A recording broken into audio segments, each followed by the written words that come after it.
Hey all, it's WebCamParrot, and today I'd like to talk about Doomsday and his strength throughout his history in comics during the post-crisis era.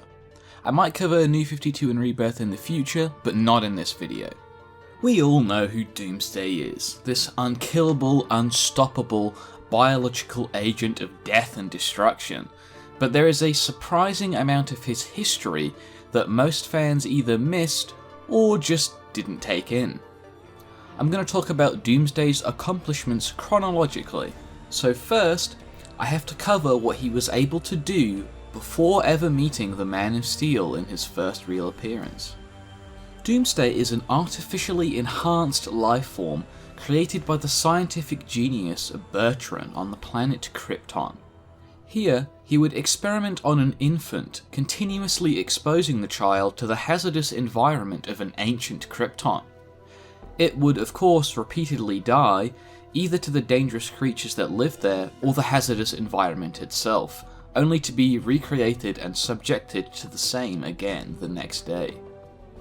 Bertrand would continue this experiment for years, with it being said that he had accomplished millions of years of evolution in only 30 years. Still, this did not satisfy him, however, as the scientist was obsessed with the creation of the perfect being. This creature, named the Ultimate by his creator, eventually adapted to the hazardous environment of prehistoric Krypton and was able to entirely wipe out all complex life on the planet in only 2 years. This being does not breathe, does not eat, and has no internal organs whatsoever. It thrives entirely on solar energy that it can store for a millennium, and should it ever be killed, he will only come back more powerful. Such is the might of Doomsday. Upon achieving this state, it was revealed that the Ultimate had remembered everything that its creators had done to it, and with its advanced extrasensory capabilities, he would find these creators and slaughter all of them. He would then board a supply ship that had come to restock the facility, eventually leaving his home of Krypton. He would come to be known as a scourge across many worlds. He would have an encounter with a young Darkseid, where it was implied that these two were equally matched, neither finding a weakness within the other.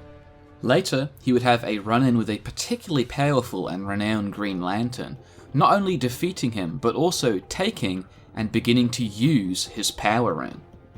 Using this ring, Doomsday would fly to Oa, where he would take out well over 1,000 Green Lanterns in total, effectively wiping out the Corps.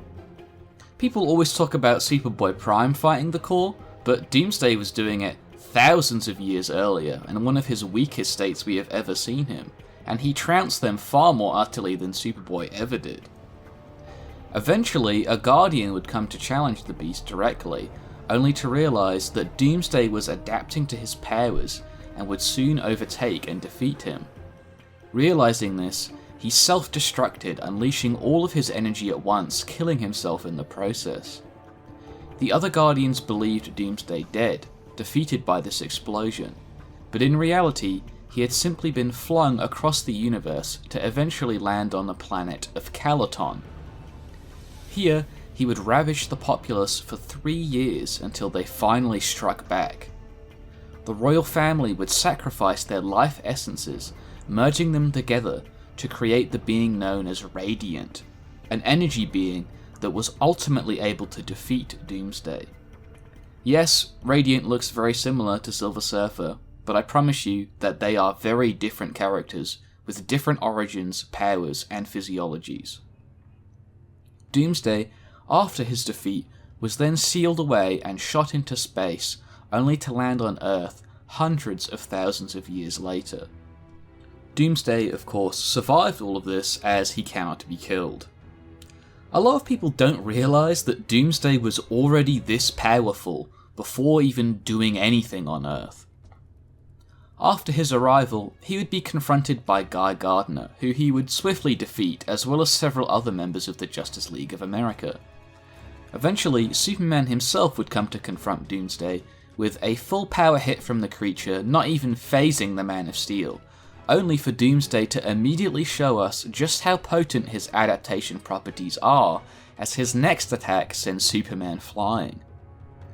The JLA, including Guy Gardner, Superman, Booster Gold, and various others, would launch a powerful united attack against Doomsday, which proved to be ineffective as he quickly dispatched everyone except Superman.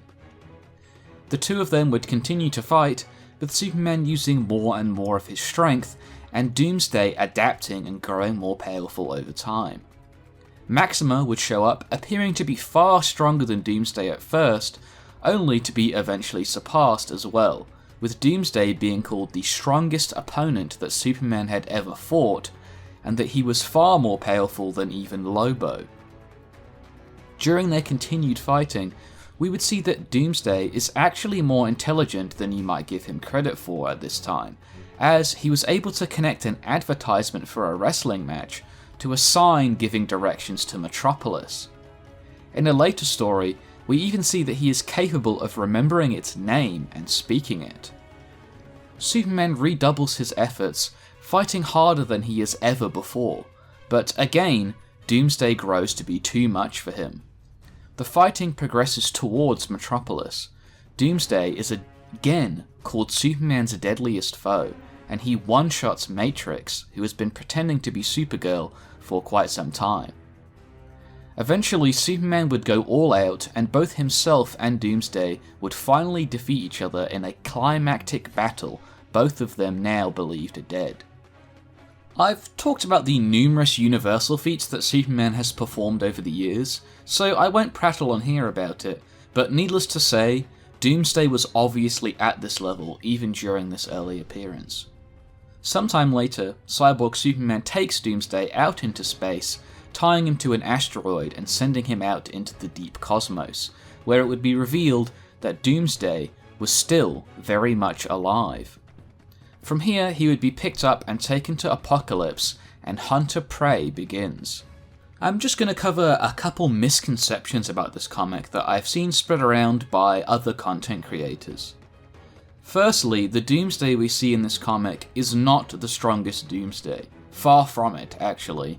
He comes back stronger every time, and this is a relatively early appearance for him. I mean, there are like 17 years of Doomsday appearances after this one, and you'll quickly see how ridiculous this claim looks by the end of the video. Secondly, Doomsday absolutely did travel through a boom tube to get here. Superman had to do the same thing to follow him. So both of them are heavily amped during this arc, as they have been enlarged by the boom tube to be significantly larger than universes, something I covered in my first two Superman videos, my DC Multiverse video, and my Darkseid video. So when we see Doomsday easily tank the Omega Beams, which can do a variety of things, but are typically just erasure, with them often being directly referred to as termination itself, and beating down Darkseid on Apokolips, this doesn't mean that Doomsday actually scales to true form Darkseid. His size has been increased by the boom tube, so that it's even possible for him to fight Darkseid like this. Doomsday didn't suddenly become this archetypal being beyond all space and time on his own.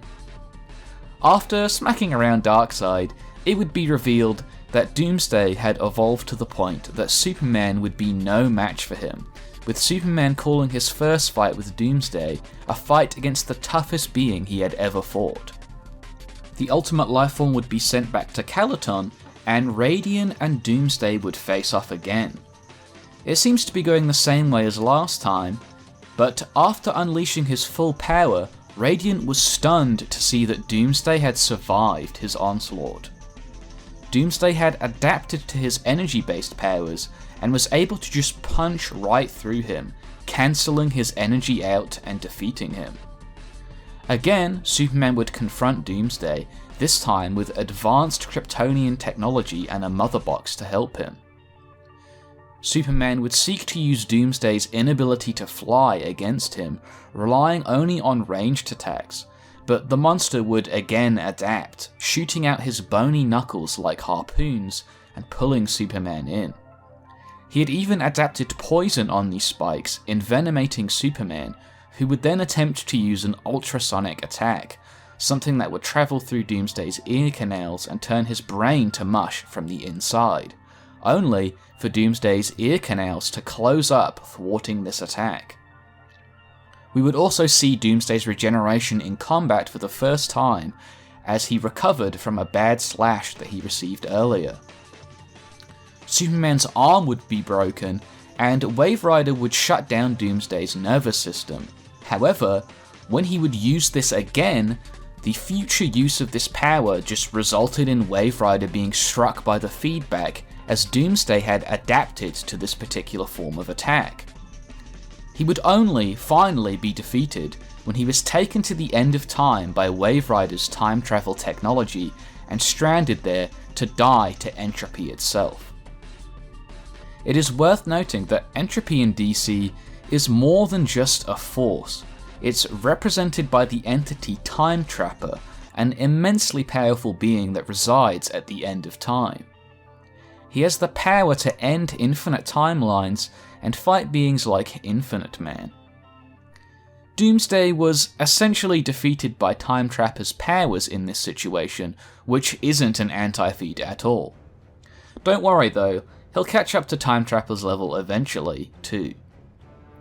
A clone of Doomsday, even more savage than the original, would show up in Wonder Woman Volume 2, issues 110 to 112.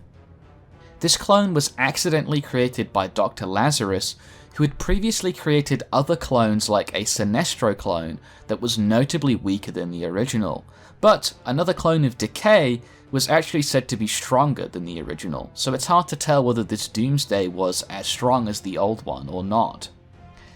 Either way, this Doomsday was still far stronger than Wonder Woman, and was able to easily one-shot Hercules. It grew stronger and stronger as it fed off more and more power from the Lazarus Lab generators, with it even being stated that his strength was doubling with every step that he took. Wonder Woman was completely defenseless against this Doomsday, and was only able to finally defeat him thanks to Dr. Lazarus and his partner accelerating his mutation to the point that he was entirely made of bone, so that Wonder Woman could shatter him with the force of her Bracer of Atlas that increases her strength 10 times over.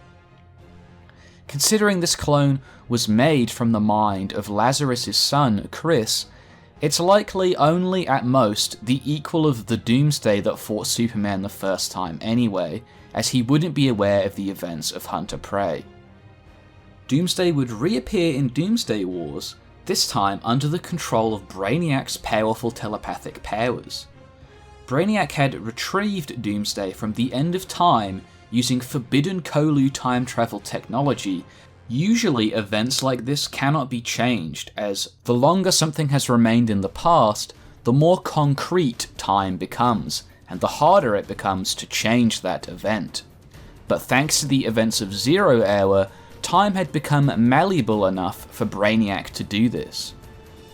This Doomsday was directly said to be stronger than ever, and considering this is the exact same Doomsday from the end of Hunter Prey, it would make sense that he is now more powerful than his previous self. This Brainiac Doomsday would take on the entire Justice League single-handedly, using his big brain to formulate tactics instead of just raw brutality, and was fast enough to catch the Flash completely unawares. Orion would show up to aid the Justice League, only to be soundly defeated, and Martian Manhunter said that he didn't think he had ever been hit that hard before. Doomsday had found some way to bypass Martian Manhunter's phasing powers, possibly as a result of his adaptation against Radiant earlier, which allowed him to do a similar thing. Wonder Woman seems to think she has never fought Doomsday before, so I guess the clone from her own comic line just doesn't count. Irregardless, Doomsday promptly takes her down along with the Flash. She seemingly couldn't even hurt him. Even using the Lasso of Truth proved ineffective, as was Martian Manhunter's mind hacks. This resistance to mind hacks more likely comes from Brainiac and not Doomsday, however, as Brainiac's mind was the one in control, not Doomsday. After defeating most of the Justice League, Brainiac would show us that Doomsday has supervision similar to Superman's, allowing him to see vast distances. He would finally confront Superman, with Superman again telling us that of all the foes he has ever fought, no one hits harder than Doomsday. The Man of Steel appeared to be doing fairly well, until this Brainiac Doomsday revealed that he still had his psionic powers, hitting Superman with a telepathic blast. This wouldn't last forever though, as Doomsday was gradually adapting to Brainiac's control and would eventually break free if given the time.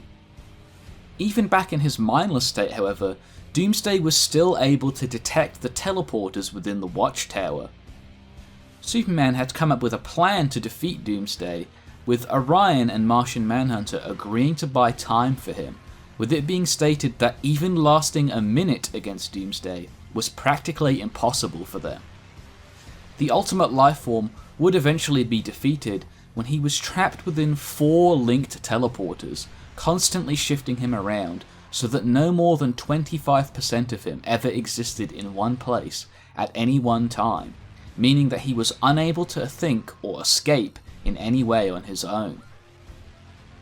During the Our Worlds at War event, he would eventually be freed from his imprisonment by the US government, however, and Manchester Black would brainwash Doomsday into seeing the Imperiex probes as Superman. Doomsday and the Man of Steel would team up, taking out a vast horde of Imperiex probes, enemies that were incredibly challenging for even some of the top Justice League members to take on. Contrary to what some other YouTubers have implied though, Superman was still vastly stronger than these probes, and took out several on his own. It is worth noting that at this time, Superman was fighting at a level way beyond his previous abilities, thanks to, in part, his training with Mongol, and Doomsday only being comparable to him is extremely impressive. Doomsday would eventually be defeated by the real Imperiex, Imperiex Prime, who erased him so thoroughly that Doomsday would never regenerate. In Doomsday Rex, his corpse would be collected and reformed by the combined efforts of Lex Luthor and the Joker, and this time, Doomsday had developed his own intelligence. He also seemed to have a greater resistance to Lex Luthor's synthetic kryptonite than Superman, despite them both having Kryptonian origins. Martian Manhunter would again face down Doomsday, with his mind powers proving ineffective, and Doomsday lauding his strength, but ultimately saying that he was no Superman, defeating him even more easily than he did in Doomsday Wars, kind of showing that he's a lot stronger than he used to be even then. Now, Doomsday and Superman would finally get to have their showdown. Both of them are vastly stronger than they were in their last fight. Superman strengthened by his efforts in Our Worlds at War, and Doomsday's adaptation ensuring that he constantly improves. Despite being stronger than before, Doomsday's intelligence proved to be a weakness, however, as his fear was dampening his abilities. Superman does outright say that he was weaker because of this, but it's clear that either way Doomsday stood no chance. I mean, his claws literally shattered on Superman's chest. At the end of the comic, we would see Doomsday sold to Darkseid by Lex Luthor. He would next appear in Superman vs. Darkseid Apocalypse Now. There isn't much to say other than that John Henry Irons was able to defeat this Doomsday using the Entropy Aegis. Doomsday has been defeated by the effects of entropy before, and this version of him was never given the chance to adapt to it either, so it makes sense that this would be too much for him. Later, a bunch of Doomsday clones would be unleashed on Earth by Darkseid, but these clones were extremely flawed to the point where Batman could defeat them, so I won't go into them any further. In the Flashpoint timeline, which is much later, Booster Gold would face off against the original Doomsday that landed on Earth again. Doomsday didn't really show all that much, except that he was capable of breaking Booster Gold's force fields in only a few hits, something that I've only ever seen accomplished by one other character, and that was Trigon, so go watch my Booster Gold video to get an idea of just how ridiculously powerful these force fields can be. Evidently not powerful enough to stop Doomsday, but you know, we take what we get. We would next see Doomsday during GOG Wars after his escape from Apocalypse. Bizarrely, he would arrive on Earth to save Superman from the GOG army. Together, they would take out numerous GOGs, and even after Superman was captured, Doomsday would continue to fight for 100 years with the Resistance. Eventually, GOG would have a change of heart, returning Superman to the past Earth fully invigorated, allowing him to defeat the past version of himself, ensuring that this heroic version of Doomsday would never actually exist. Doomsday would eventually be interred inside a cavern near the center of the Earth, only to be unleashed during Infinite Crisis by various villains. Golden Age Superman and Post-Crisis Superman would promptly whoop his ass in one page on their way to fight Superboy Prime. In Superman issue 666, a weakened Superman would defeat not only Doomsday, but all of his previous villains at the same time casually, in a simulated universe created by the demon Rakar. Doomsday would reappear in Action Comics 871, only to face down 100,000 Kryptonians who basically just dogpiled him and beat him in like 5 minutes. Obviously he wasn't even fighting all 100,000, but suffice to say this was hardly a fair fight. It is also worth noting that during their brief engagements, Superman still seemed to be stronger than Doomsday, basically just blocking his attacks with one hand with no real issues at all. But he wasn't exactly one-shotting or dominating Doomsday either. After being killed by the Kryptonians, Lex Luthor would again take Doomsday's body, creating several clones of him that were far stronger than they were before, and were sent out to remove the various replacement Supermen that first appeared when Superman was first believed to be killed.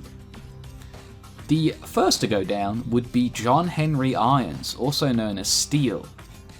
In their fight, the Doomsday clone grew wings to fly in order to combat Steel's ranged approach, and resisted his specifically designed nanobots that were made to attack living cells.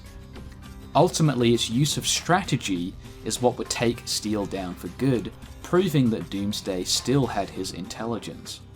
Next, it would face off against Eradicator and the Outsiders, taking them on all at once. Katana's soul-stealing sword and Looker's powers did absolutely nothing to Doomsday. Olympian, who is basically an attempt to copy Wonder Woman by the gods, was easily taken out as well. Doomsday would even steal and use Looker's energy-based powers, something we haven't really seen him do before.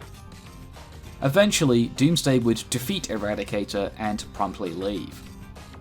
Next, Doomsday would hunt down Cyborg Superman, one-shotting the Green Lantern Boudica along the way. Cyborg Superman performed notably better than any of the previous Superman copies, but was being pressed hard by Doomsday, several pieces being torn off him by the Beast. Cyborg Superman would do some adapting himself using technology, smashing straight through Doomsday, only for us to see a Cyborg Doomsday reform from the damage. He would even wrest control of the Watchtower from Cyborg Superman using these powers, and had this cool laser arm. Cyborg Superman and Supergirl would fight this Cyborg Doomsday together, and would eventually lose. Next would be the Superboy Connor Kent. Now, when I think Superboy, I usually think, man, weak, but bear in mind that this is the same Connor Kent that was previously absolutely trashing Superboy Prime in Final Crisis in their second fight, when Prime wasn't being amped by his armor.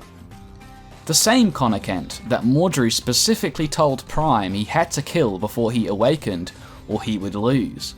And here's Doomsday absolutely stomping an even stronger Connor Kent than the one that was fighting Superboy Prime. He even steals his telekinesis, unleashing it on a far higher level than Connor Kent could use it. All the Supermen would be brought to a special prison where they would face off against the various Doomsday clones, and so begins the reign of the Doomsdays. barrier created by Lex Luthor was stated to only be capable of holding these Doomsdays for seconds. They would fight for a time, but as it turns out, there was a far more dangerous opponent than the Doomsday clones. The Doomslayer. No, not that one, this one. The Doomslayer is a Doomsday from the future, come to destroy himself and all knowledge of him before he can cause any more damage. The Doomslayer is far more powerful than the other Doomsdays, to the point that he was able to casually one-shot Eradicator, and is perfectly capable of directly fighting Superman himself one-on-one. Eradicator's death would allow him to take control of the original Doomsday, however. This power, combined with his intelligence and various other heroes, allowed him to gradually take out the various Doomsday clones. Superman and the Doomslayer would come to blows when it was revealed that the Doomslayer wanted to destroy the Earth to remove all knowledge of Doomsday from the universe.